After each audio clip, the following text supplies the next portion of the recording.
सलग 4th 5वं आमरण उपोषण करत असताना यावेळेस मात्र दीपक भाऊंची प्रकृती खूप खराब आहे। कारण जालन्यामध्ये झालेलं उपोषण सरकारनं फारच ताणलं आणि त्यावेळेसच दीपक भाऊंची प्रकृती बिघडली आणि आज मी तिला ते उपचार घेत आहेत त्या उपोषणापासून आतापर्यंत।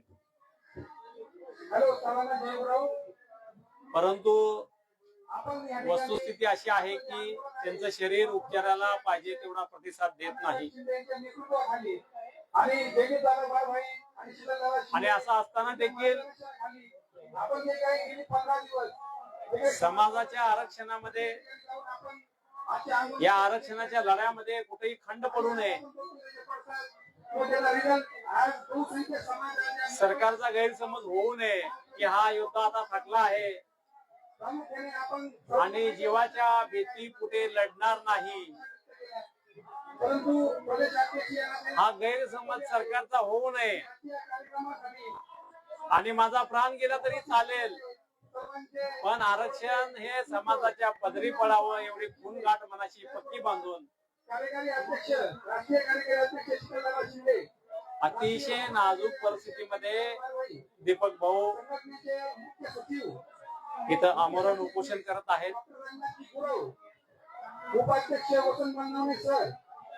समाज हा गाफील आहे। लग्नामध्ये, गुढीपाडव्यामध्ये, अनेक सांसारिक कार्यक्रमामध्ये व्यस्त आहे। या सगळ्या गोष्टीची जाणीव असून देखील दीपक भाऊ म्हणतात हा असाच माझा भोळा बाबडा समाज आहे। हा समाज गावावर अन्याय झाला तर अगोदर लढायला पुढे होईल, परंतु स्वतःवरचा अन्याय दूर होण्यासाठी लढत असताना काही लोकांनी गैरसमज करून दिला तर हा भोळा समाज फसतो, स्वतःचा लढा विसरून जातो आणि सरकारनं जे काय पेरलेलं असतं, सरकारचा जो याच्या पाठीमागचा हेतू असतो अफवा पसरवण्यामध्ये, सरकार त्याच्यामध्ये यशस्वी होत। बांधवांनो, हे काय फक्त आपल्या दीपक भाऊ सोबत झालं का?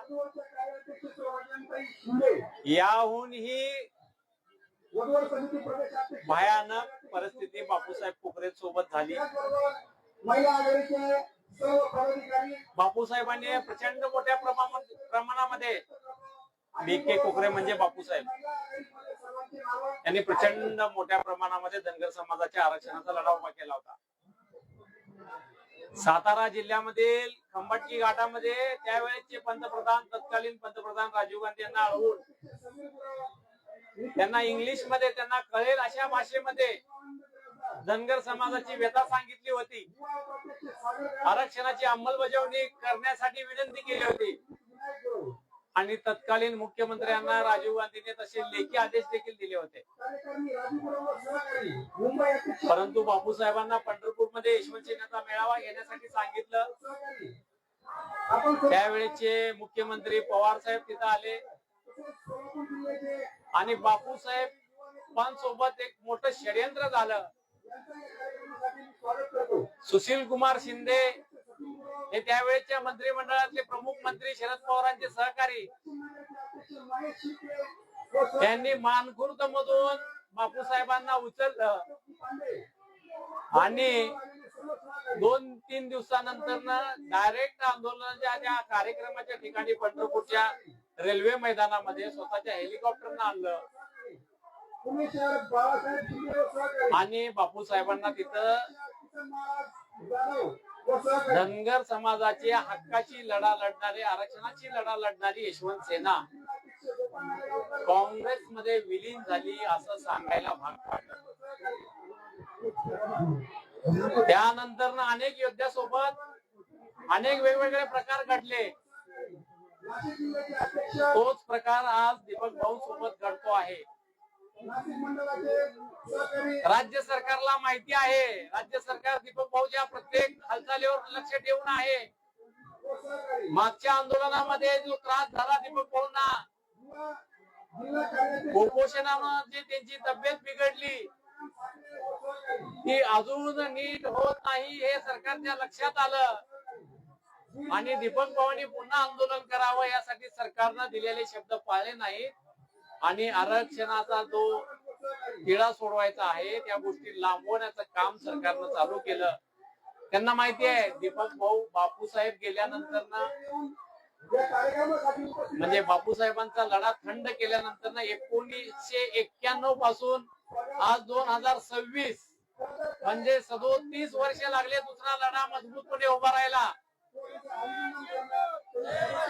आणि आज जर दीपक भाऊ बोराड्यांचं काय बरं वाईट झालं तर पुढचा 100 वर्ष धनगर समाजाचा लढा उभा राहणार नाही आणि सरकारला धनगर समाजाला काहीही द्यायची गरज पडणार नाही हे सरकारनं चांगलं ओळखून ठेवलेलं आहे.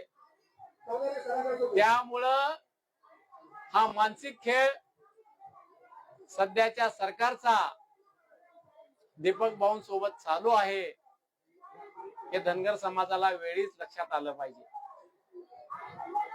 बांधवांनो, आपल्या हक्कासाठी आपल्या आरक्षणासाठी दुसरा कोणी येऊन लढणार नाही. आपलेच योद्धे आपल्यासाठी लढणार आहेत. धनगर समाजाने एक बळी विसरला, बापूसाहेब कोकरेंचा बळी विसरला, पण हा समाज दीपक भाऊंना बलिदान द्यायला लावणार आहे का अशी परिस्थिती सध्या दिसून येत आहे. कारण काही केल्याने दीपक भाऊ आपला हट्ट सोडणार नाहीत.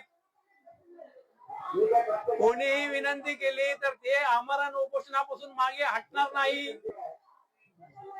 सरकारला माहिती आहे की हा व्यक्ती जास्तीत जास्त 7 दिवस, त्याच्या पलीकडे जाऊन 8 दिवस उपोषण करेल. त्यानंतर मात्र सरकारच्या समोर एवढी ठोसपणे भूमिका मांडून लढणारा कोणी योद्धा धनगर समाजामध्ये आजच्या घडीला अस्तित्वात नाही आणि मग सरकार मोकळं होऊन जाईल. फार तर फार 4 दिवस धनगर समाज दुःख बाळगेल. बापूसाहेबांचं जर 2 दिवस देखील दुःख समाजाने बाळगलं नाही, दीपक भाऊचं 4 दिवस दुःख बाळगेल आणि हा समाज आपल्या आरक्षणाचा लढा विसरून जाईल. ही या पाठीमागची या सरकारची माणसं आहे आणि सरकार त्याच्यामध्ये यशस्वी होताना दिसत आहे. माझी महाराष्ट्रातील धनगर बांधवांना कळकळीची विनंती आहे, बांधवांनो, आपण खरेच इतके भोळे आहोत का? आपण किती दिवस गाफील राहणार आहोत? आपण एकीकडे मल्हारराव होळकरांचं नाव घ्यायचं, ज्यांनी हा 3 जिल्ह्याचा पेशव्यांचा राज्यकारभार, हे 3 जिल्ह्याचं पेशव्याचं संस्थान आशिया खंडामध्ये पोहोचवलं. स्वतःच्या पराक्रमाने 55 लढाया जिंकत अटके पार झेंडा लावला. अफगाणिस्तान मधल्या अटक नदीच्या पलीकड पर्यंत या पेशव्यांच्या राज्याचा विस्तार केला. बांधवांनो, तीच परिस्थिती 2014 ला होती. भारतीय जनता पार्टी 50-55 जागेच्या पुढे नव्हती आणि धनगर समाजाने स्वतःच्या खांद्यावर हा भारतीय जनता पार्टीचा झेंडा घेतला. तत्कालीन भाजपचे प्रदेशाध्यक्ष फडणवीस यांच्या शब्दाला बळी पडला, त्यांच्या त्या खोट्या आश्वासनाला भूल थापाला बळी पडला आता धनगर समाजाची समस्या संपते म्हणून या महाराष्ट्रामध्ये भाजपचं सरकार आणण्यासाठी या समाजाने स्वतःची मतं दिली आणि फडणवीसांना मुख्यमंत्री केलं. त्या मल्हारराव होळकरांच्या इतिहासाची पुनरावृत्ती आपल्याकडून घडली.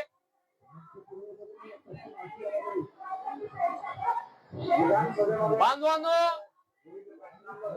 महाराष्ट्रामध्ये भारतीय जनता पार्टी युतीमध्ये देखील सत्तेमध्ये येणार नाही अशी परिस्थिती होती. त्यावेळेस तर त्यांची युती देखील तुटली होती. परंतु धनगर समाजाने भरभरून मत देऊन यांना एक हाती सत्ता 126 जागा निवडून दिल्या. आज त्या गोष्टीची परतफेड फडणवीस तुम्ही करत आहात का? या समाजाने विश्वासाने तुमच्या खांद्यावर आपलं डोकं ठेवलं, त्यांच्या नरड्याला नख लावणार आहात का? त्यावेळेच्या सरकारनं बापूसाहेब कोकरेंचा बळी घेतला, धनगर आरक्षणाची चळवळ मोडीत काढली, एसटीचं आरक्षण बाजूला ठेवलं, ओबीसी मध्ये समाजाचं कल्याण होत असताना त्यातनं देखील समाजाला काढून एनटी मध्ये सीमित ठेवलं, मर्यादित ठेवलं. तुम्ही त्याच्या पलीकडे जाऊन फडणवीस धनगर समाजाची दुर्दशा करणार आहात का? आज अशी परिस्थिती, आज असा प्रश्न तुम्हाला विचारण्याची वेळ धनगर समाजावर आलेली आहे. या समाजाचा अंत पाहू नका, या समाजाच्या सहनशीलतेचा अंत पाहू नका. आज मल्हारराव होळकरांच्या जयंती निमित्त, जयंतीपासून दीपक भाऊने आमरण उपोषण चालू केलं आहे. जर खराच या लोकांमध्ये यशवंतराव होळकर घुसला तर पुण्यामध्ये हाडं पसरायला जागा नव्हती. पुण्याचा राजा पेशवा इंग्रजाच्या स्वाधीन झाला होता. तसा पराक्रम जर धनगर समाजाने करायचा ठरवला तर फडणवीस तुम्हाला पळताबुई थोडी होईल. आज आमचा समाज कदाचित जागा आहे, कदाचित ह्या समाजाला लोकशाही कळाली नाही. बांधवांनो, जोपर्यंत संविधान या देशाला लागू झालं नव्हतं, या देशामध्ये संस्थानं होती, जोपर्यंत तलवारीचं राज्य होतं तोपर्यंत धनगर समाजाचे 200 संस्थान ह्या देशामध्ये होते. जर उद्यापासून या समाजाला संविधान कळालं, लोकशाही कळाली, कुणाला मतं द्यायची, कुणाला मतं द्यायची नाही, आपला प्रतिनिधी कोण असावा हे जर उद्या समाजाला कळालं तर धनगर समाजाला फसवणारा एकही माणूस या विधानसभेत आणि लोकसभेमध्ये पुन्हा कधी पोहोचणार नाही. या गोष्टी आठवा आणि धनगर समाजाला न्याय द्यायचा का नाही द्यायचा तुम्ही ठरवा. जर दीपक भाऊंच्या प्रकृतीमध्ये बिघाड झाला, धनगर समाजासोबत जर घात झाला तर मात्र अन्याय करणाऱ्या एकाही व्यक्तीला महाराष्ट्रामध्ये फिरू देणार नाही. हे अर्जुन सलगर तुम्हाला महाराष्ट्रामध्ये सांगतोय. आणि याची दखल जर सरकार घेणार नसेल तर मग मात्र धनगर समाजाला लोकशाही सांगायला एवढं मोठं प्रशासन या महाराष्ट्र आणि भारत सरकारकडे नाही. जय मल्हार, जय हिंद, जय अहिल्या.